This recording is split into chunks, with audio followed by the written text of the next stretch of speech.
Hi everyone, welcome back to my channel. कैसे हो आप सभी? आई एम श्योर कि आप सभी लोग ठीक होंगे। तो चलिए हम लोग आज का वीडियो स्टार्ट करते हैं।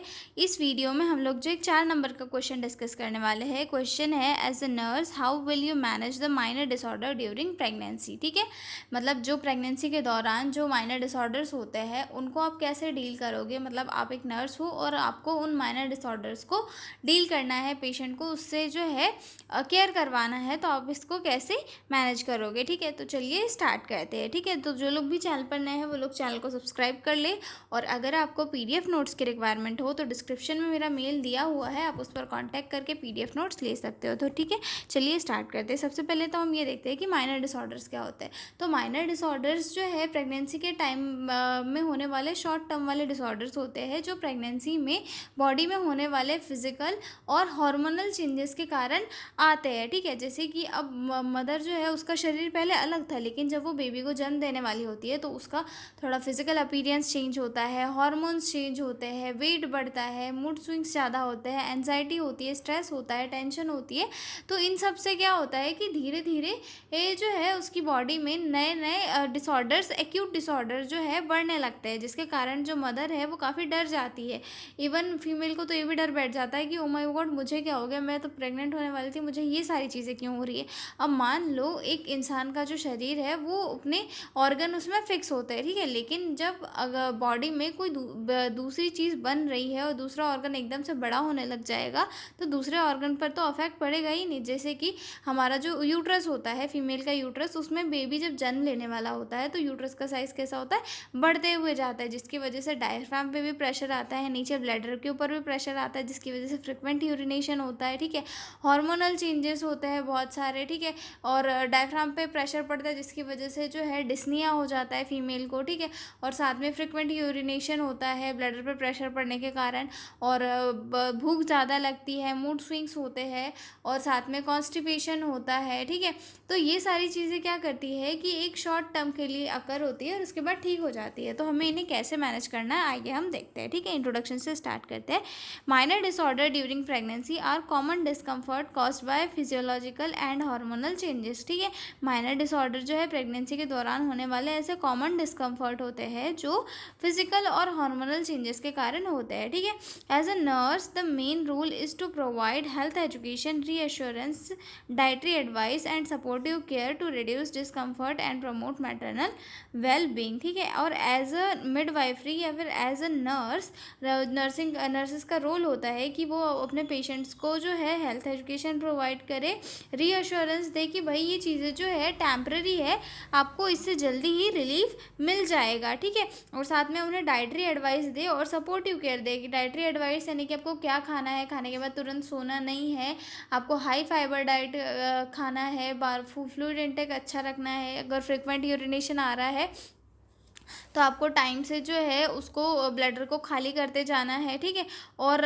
इतना स्ट्रेस नहीं लेना है, और ये सारी चीज़ें जो है टेम्परेरी होती है और सारी चीज़ें बाद में धीरे धीरे हील हो जाती है। ठीक है, और to reduce discomfort and promote maternal well being, और ये सारी चीज़ें क्या करती है कि डिस्कम्फर्ट को रिड्यूस करती है और साथ में मैटरनल वेल बीइंग को प्रमोट करती है। ठीक है, तो ये हो गया हमारा इंट्रोडक्शन। आते हैं कुछ जनरल मैनेजमेंट पे जो हर एक प्रेग्नेंट फीमेल को जनरल मैनेजमेंट की नीड होती है। वो ऐसे कौन से जनरल नर्सिंग मैनेजमेंट होते हैं। ठीक है, तो इसमें सबसे पहला है कि जो नर्स है वो क्या करेगी, मदर की कंडीशन को आइडेंटिफाई करेगी और कॉम्प्लिकेशन को चेक करेगी। ठीक है, जैसे कि मैं एक नर्स हूँ और मैं मैनेज करूँगी कि जो पेशेंट है उसको मुझे क्या क्या जनरल मैनेजमेंट देना है। ठीक है, तो मैंने यहाँ पे लिखा है, I will assess the mother's condition and identify complication. मैं क्या करूँगी कि मदर की कंडीशन को असेस करूँगी और कॉम्प्लिकेशन को आइडेंटिफाई करूँगी। ठीक है, I will provide reassurance that these problems are normal, और उसके बाद क्या करूँगी कि जो फीमेल है उसे रीअश्योरेंस दूंगी कि भाई ये सारी जो प्रॉब्लम है, ये सारी प्रॉब्लम एक नॉर्मल है, एक शॉर्ट टर्म के लिए है, टेम्पररी है,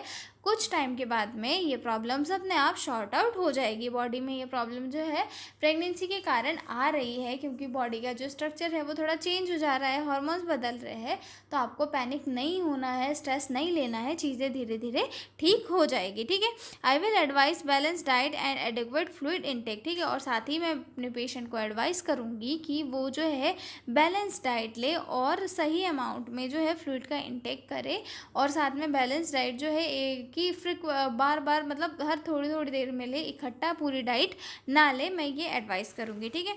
I will encourage rest and proper sleep, और साथ ही मैं पेशेंट को इनकरेज करूँगी कि वो प्रॉपर अपनी स्लीप पैटर्न को फॉलो करे और जो है रेस्ट करे और साथ में थोड़ी थोड़ी एक्सरसाइज भी करते रहे। ठीक है। I will educate about personal hygiene, और साथ ही फीमेल को मैं एडवाइस करूँगी कि वो प्रॉपर जो है हाइजीन मेंटेन करके रखे, जिससे कि इन्फेक्शन ना हो, क्योंकि हाइजीन मेंटेन ना करने की वजह से इन्फेक्शन के चांसेस हो सकता है। तो मैं एडवाइस करूँगी कि आप जो है प्रॉपर तरीके से पर्सनल हाइजीन मेंटेन करके रखें, साफ़ पानी पिए, साफ़ फल फ्रूट खाए, खाना जो भी खा रहे हो वो बासा नहीं होना चाहिए, ताज़ा होना चाहिए, और सही अमाउंट में सारी चीज़ों को करें। ठीक है। I will teach when to report danger sign, और अगर आपको कोई ऐसा एबनॉर्मल साइन दिख रहे हैं, यानी कि वेजाइना से कोई ब्लीडिंग दिख रही है, सीवियर हेडेक हो रहा है, हाथ पैर फूल रहे हैं, सीवियर वॉमिटिंग हो रही है, तो इनको जल्दी से जो है रिपोर्ट करें। मैं ये सारी चीज़ें क्या है एक जनरल मैनेजमेंट में अपने पेशेंट को बताऊंगी। ठीक है। अब हम देखेंगे स्पेसिफिक मैनेजमेंट की। स्पेसिफिक मैनेजमेंट में यानी कि जो फीमेल्स होती है उनको प्रेगनेंसी के टाइम पे कुछ स्पेसिफिक जो है सिम्टम्स सामने आते हैं, मतलब स्पेसिफिक कुछ दिक्कतें सामने आती है, तो उनका मैनेजमेंट कैसे करेंगे। जैसे कि सबसे पहला आता है नोजिया या वॉमिटिंग। ठीक है। इसे मॉर्निंग सिकनेस भी कहा जाता है। ये मेजरली जो है फर्स्ट ट्राइमेस्टर में देखने के लिए मिलता है। ये जो है मेजरली हार्मोनल चेंजेस की वजह से होता है। ठीक है। HCG या फिर एस्ट्रोजन का जो लेवल है, उसका जो लेवल होता है इम्बैलेंस हो जाता है, जिसके कारण जो है नौसिया, वॉमिटिंग या फिर मॉर्निंग सिकनेस भी देखने के लिए मिलती है। ठीक है। इसमें जो है हम पेशेंट को एडवाइस करेंगे small frequent meals, avoid oily spicy food. ठीक है। इसमें हम पेशेंट को एडवाइस करेंगे कि आप जो है छोटे छोटे अमाउंट में खाना खाइए, इकट्ठे जो है बहुत सारा फूड मत खाइए, और ऑयली और स्पाइसी फूड को जो है अवॉइड करिए, क्योंकि इससे जो है सिकनेस बढ़ सकती है और नॉजिया वोमिटिंग के चांसेस जो है ज़्यादा हो सकते हैं। ठीक है। उसके बाद अगला पॉइंट आता है हार्ट बर्न। हार्ट बर्न यानी कि एसिडिटी। ठीक है। ये किस वजह से होता है, जो हमारा कार्डिक स्पिंचर होता है स्टमक का, उसके ऊपर प्रेशर पड़ता है, उसके कारण जो है एसिडिटी मेजरली होती है, मतलब उसका जो वॉल्व होता है वो काफ़ी रिलैक्स हो जाता है, जिसके कारण क्या होता है एसिड ऊपर आ जाता है और एसिडिटी बहुत ज़्यादा होने लगती है। ठीक है। तो इसमें हम जो फीमेल होती है उसे एडवाइस करेंगे कि आप जो है खाना खाने के बाद तुरंत मत लेट जाइए, और जो है लाइट डाइट लीजिए, और खाना खाने के बाद थोड़ा चलिए, जिससे कि आपका खाना डाइजेस्ट होगा और एसिडिटी नहीं होगी। ठीक है।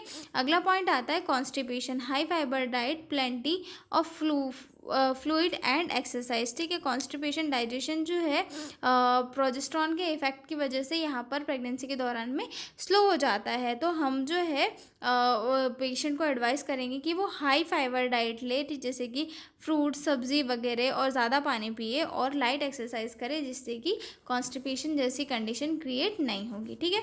उसके बाद आता है बैक एक। बैक एक यानी कि पीठ में दर्द होने लगता है, कमज़ोरी की वजह से भी होता है, कभी कैल्शियम की कमी से भी जो है चीज़ें आती है, जिसकी वजह से हम पेशेंट को कहेंगे कि आप जो है थोड़ा अपना पोस्चर करेक्ट करके रखें, मतलब कभी टेढ़ा मेढ़ा ना बैठे, और हाई हील्स को जो है मेजरली अवॉइड करें, क्योंकि इसकी वजह से जो है ज़्यादा बैक पेन होता है। ठीक है। और उसके बाद में जो है रेस्ट करने के लिए प्रॉपरली कहेंगे। ठीक है। उसके बाद आता है अगला फ्रिक्वेंट यूरिनेशन। फ्रिक्वेंट यूरिनेशन मतलब कि जो यूट्रस होता है उसका साइज़ बढ़ने के कारण क्या होता है, नीचे इधर ब्लैडर के ऊपर ज़्यादा प्रेशर जनरेट होते जाता है, तो थोड़ा सा भी अगर ब्लैडर के अंदर जो है यूरिन कलेक्ट हुआ, तो उसके वो जो है सिग्नल दे देता है कि भाई अब बाथरूम जाना है, क्योंकि ज़्यादा अमाउंट, ज़्यादा कैपेसिटी उसकी बचती नहीं है। तो फ्रिक्वेंट यूरिनेशन होता है प्रेगनेंसी के टाइम पे, तो हम जो है हमारे पेशेंट को कहेंगे कि आप जो है फ्लूइड का लेना कम मत करो, फ्लूइड कंटिन्यू उतना ही रखो, और जो अपना ब्लैडर है उसे प्रॉपर अमाउंट प्रॉपरली जो है एम्प्टी करते रहो, और हाइजीन को मेंटेन करके रखो। ठीक है। उसके बाद अगला आता है लिगोयूरिया। लिगोयूरिया यानी कि वेजाइनल डिस्चार्ज। ठीक है। हार्मोनल चेंजेस के कारण जो है डिस्चार्ज बढ़ता है, तो हम यहाँ पर क्या कहेंगे फीमेल को कि जो वाइट डिस्चार्ज है उसको अगर स्मेल नहीं आ रही है और नॉर्मल वाइट डिस्चार्ज है, तो ये एक नॉर्मल डिस्चार्ज होगा, इसे आप प्रॉपर जो है क्लीन करके रखो, और कॉटन अंडरगारमेंट्स पहनो और साथ में हाइजीन मेंटेन करके रखो, ठीक है। उसके बाद आता है लेग क्रैम्प्स। लेग क्रैम्प्स यानी कि कैल्शियम डिफिशिएंसी की वजह से जो है नर्व प्रेशर होता है और पैर में झटके या फिर दर्द प्रेगनेंसी के टाइम पर आते हैं। तो हम पेशेंट को कहेंगे कि कैल्शियम रिच डाइट लो, मसाज लो और स्ट्रेचिंग करो, जिससे कि इन सब चीज़ों में रिलीफ मिलेगा, ठीक है। अगला आता है वेरिकोस वेन, ठीक है। वेरिकोस वेन यानी कि जो वेन्स होती है उनमें ब्लड फ्लो स्लो हो जाता है और यूट्रस पर काफ़ी ज़्यादा प्रेशर बढ़ जाता है, ठीक है। मतलब पैर की नसें इसमें उभरी हुई दिखने लगती है। तो यहाँ पर हम पेशेंट को कहेंगे कि आप ज़्यादा देर तक खड़े ना रहो, ठीक है। पैर ऊपर करके रेस्ट करो, जिससे कि ऐसी कोई कंडीशन यहाँ पर नहीं होगी, ठीक है। उसके बाद आता है एडिमा यानी कि swelling. Rest leg evolution avoid standing, ठीक है। हम यहाँ पे पेशेंट को क्या कहेंगे कि अपने लेग्स को जो है थोड़ा ऊपर करके रखो, ठीक है। टाइट कपड़े अवॉइड करो, कंफर्टेबल कपड़े पहनो और साथ में सही तरीके से रहो, ठीक है। अगला पॉइंट आता है हमारा हिमरॉइड्स यानी कि पाइल्स। हिमरॉइड या फिर पाइल्स कैसे होती है? कॉन्स्टिपेशन और प्रेशर। कॉन्स्टिपेशन के कारण क्या होता है, रेक्टम के ऊपर प्रेशर जनरेट होता है, जिसके कारण पाइल जैसी जो डिसीजेस होती है वो प्रेगनेंसी के टाइम हो जाती है, ठीक है। तो उसे अवॉइड करने के लिए या फिर उससे बचने के लिए हम पेशेंट को कहेंगे कि आप फाइबर वाली डाइट लीजिए और स्ट्रेनिंग को अवॉइड कीजिए, ठीक है। उसके बाद आता है फैंटिंग। फैंटिंग यानी कि चक्कर आना। उसमें क्या होता है, प्रेगनेंसी के टाइम पे अगर फीमेल जो होती है सडन अगर अपनी पोजीशन चेंज कर रही है तो उसे चक्कर से आने लगते हैं। तो हम पेशेंट को एडवाइस करेंगे कि सडन अपनी पोजीशन चेंज मत कीजिए और मेजरली जो है लेफ्ट लेटरल पोजीशन पर ही लेटिए, ठीक है। उसके बाद आता है डिस्निया यानी कि ब्रीथलेसनेस, ठीक है। यहाँ पर जो है हम पेशेंट को एडवाइस करेंगे कि प्रॉपर पोस्चर रखें और अवॉइड एक्सर्शन। मतलब हम पेशेंट को अवॉइड कहेंगे कि जो है ज़्यादा मेहनत मत कीजिए, ज़्यादा एकदम एक्टिविटीज़ भी मत कीजिए और अपने प्रॉपर को सही रखिए, ठीक है। अब ये ब्रीथलेसनेस क्यों होता है? क्योंकि यहाँ पर जो है डायफ्राम के ऊपर थोड़ा प्रेशर जनरेट होता है यूट्रस के कारण, जिसकी वजह से जो है ब्रीथिंग डिफ़िकल्टी प्रेग्नेंट फीमेल को होने लगती है, ठीक है। तो ये क्वेश्चन हमारा यहीं पर होता है कंप्लीट। अब हम मिलेंगे अगले वीडियो में एक नए क्वेश्चन के साथ, तब तक बने रहिए मेरे साथ। और अगर आपको PDF नोट्स की रिक्वायरमेंट हो तो डिस्क्रिप्शन में मेल दिया हुआ है, आप उस पर कांटेक्ट करके PDF नोट्स ले सकते हो। तो मिलते हैं अगले वीडियो में, तब तक के लिए बाय बाय।